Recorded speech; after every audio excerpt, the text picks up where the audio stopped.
groping at noonday, searching for the truth. Not knowing who we are got us groping at noonday. Working on the fives got us groping at noonday. The food all the foul got us groping at noonday. Feed your spirit, turn your radio at noonday. The laws that shield and buckler get you ready for doomsday. Sat me in the midst of the valley. We smoke since foes like Cali. Another black man dead, so that's another tally. Don't get caught in the alley, cause they smoking hot back. Them guns cop back. We teaching on the corners where they cop back. They try to kill our brothers, so with them scriptures we shot back. Purple and gold across the globe. You can't top that black man and unity. This verse is my eulogy. The kingdom for people who never had an opportunity. 12 gates for the 12 tribes. We rule the people that oppress us. Yeah, I know you feel the vibes. Better choose a side. Don't wanna repent because the pride indoctrinated us. Our brother Esau, he really hated us. On the shores of Africa, the white man invaded us. Berlin Conference, they raided us. Right? So meaning somebody should be correcting you. That's love, right? Right. Because we don't want to see you in that lower state or doing bad for yourself, right? All right, so let me show you something. Let me show you what the black Messiah looked like out of the Bible. Read what you got. Revelation chapter 1, verse 14. His head and his hairs were white like wool, as white as snow. So he had white, woolly hair, right? It was woolly, but he was a man of color. He was a man, watch, we gonna get it. And his eyes were as a flame of fire, and his feet like unto fine brass, as if they burned in a furnace. So we agree that's black, right? Right, but that's beautiful, right? That's a glorious image of a black man with woolly hair coming back to save his people. We were the first true Israelites. We were the only Israelites. We were the only Israelites. I'm gonna show you something, sis. Because he had woolly hair, right? That's a beautiful thing, woolly hair, right? Is that wool? You relax it? You didn't put no permanent? All right, I'm gonna show you something. Give me that in Leviticus. I'm gonna show you something, sis. Because one thing about our people is, man, we'll know that Christ is a black man, but we'll still covet that image on the ground right there. What you mean, cover? We still want to look like that man. No, With blonde hair, stringy blue eyes. I said stringy blue eyes. Blonde, stringy hair, and blue eyes, we'll still covet that image. He said that's why we still up under the curse. That's why we still up under the curse. But we go do ahead. not follow his commandments. So we're gonna get a commandment. No. We're gonna dive into the mind of God and see what He thinks is clean and unclean. They did, but watch this, sis. And people don't know. Leviticus chapter 13, verse 36. Then the priest shall look on him, and behold, if the skull be spread in the skin, the priest shall not see. Verse 30.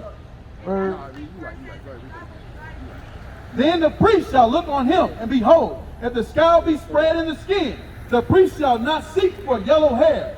He is unclean. So the Bible says when the priests were, what's verse 30? Yeah, that's verse 30. That's what I want. Verse 30. Verse 30. Then the priest shall see the plague, and behold, if it be in the sight deeper than the skin. So what are we talking about? The priest, is he sees a plague, right? Now, if you see somebody with a plague, are you going to want to touch them or be around them? No, right? So we're talking about a plague right now. Read. Right. And there be in it a yellow thin hair. The Bible says a plague, of what our people describe as a plague, is yellow thin hair, blonde colored hair. The Bible calls that a plague, and the Bible says that's an unclean thing. That's what I'm saying, sis. So with you with the blonde hair, let me ask you this, why you got the blonde hair? Well, I'm a licensed beautician. I'm retired. That's even more reason to give your people this image right here, that pure wool. Not to relax their hair. Not to dye their hair that color blonde. Because look at him. Ain't that the image that we've seen all this time? Right, true. True. Nah, hey, continue on. We not gonna worry about that. Don't that image got that blonde hair? Why do we covet that image? Right, he's not actually. That's Caesar Borgia. Right. Right, but what the point is, our people covet the image, and we don't only covet the image, we covet that doctrine and that philosophy that he brought with it. Give me Proverbs, which one? 3:30. He said everybody that called his name is not going to be saved. Because, right, and why not? Because they don't read their word. They don't keep the commandments. Because how do we get to the kingdom of heaven? It's 3:30. You got to keep his commandments. You got to keep his commandments, right? So let me ask you something, sis. And the plague is not going to be lifted till we come back to you. Okay, all praise. Give me Proverbs chapter 3 and verse 30. I want to ask you something real quick, sis. According to God, are you in order right now? I'm never in order. But can you be in order? Can you be perfect? Can you be perfect? No. Why not? Give me Matthew chapter 5 verse Because 48. God is the only person perfect. So you're saying that we can't, as humans, we can't be perfect. All right, we're going to read the Bible. Give me Matthew chapter 5 and verse 48. Read what you got. Matthew chapter 5, verse 48. Be ye therefore perfect, even as your Father, which is in heaven, is perfect. The Bible commands us to be perfect, sis. So you got to ask yourself, what makes you perfect? Sounds like that.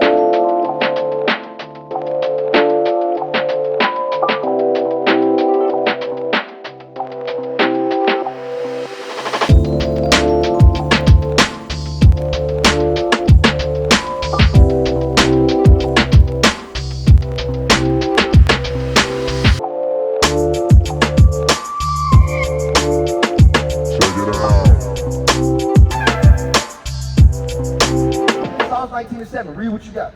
Psalm chapter 19, verse 7. The law of the Lord is perfect, converting the soul. When we apply God's laws, we start to change, and that changes our mindset. We can become perfect. We've been taught so long by this man that being perfect, it's because he can't be perfect. He can't keep God's laws. So he'll tell our people not to be perfect. We can't do it. It's too hard. You can't stop sinning, sis. Now give me Deuteronomy chapter 22 and verse 5.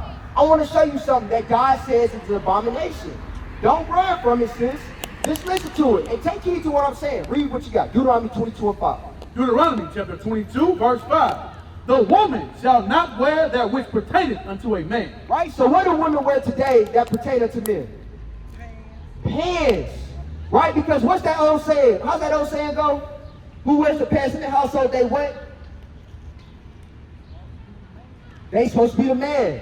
And aren't we starting to see an influx of a lot of manly sisters today? All up in the man's face, all fighting all the time. Matter of fact, when we go to Christian churches, before we see the pastor, we see about three sisters come out and try to get in our face before we ever see the pastor. Right. So what is God telling us?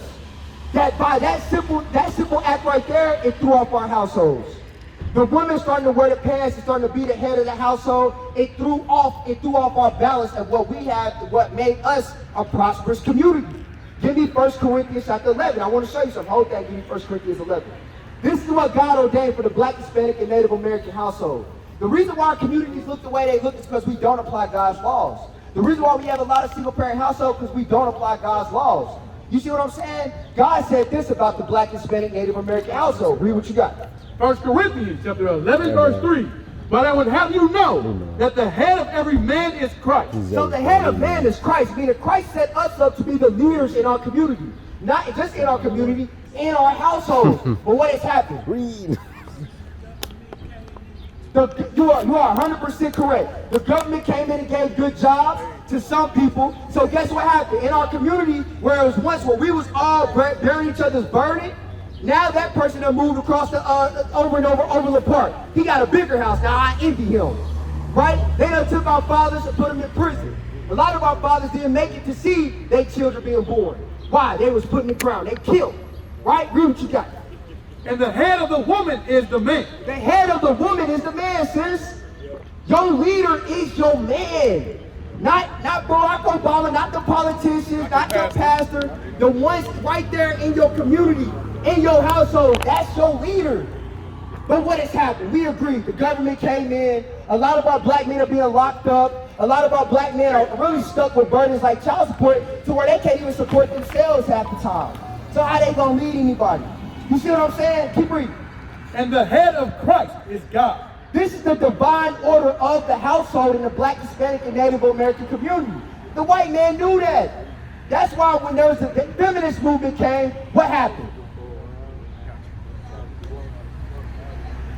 The women started leading the household. Because when we had Malcolm X and Martin Luther King Jr., those were good role models. Their doctrine was off, but those were good role models. Men modeled.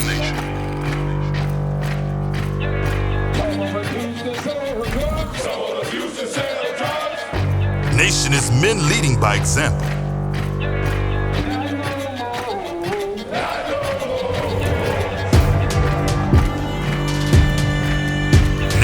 family.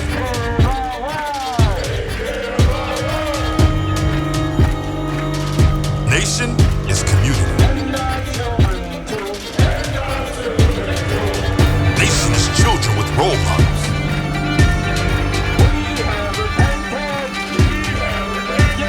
Nation is unity.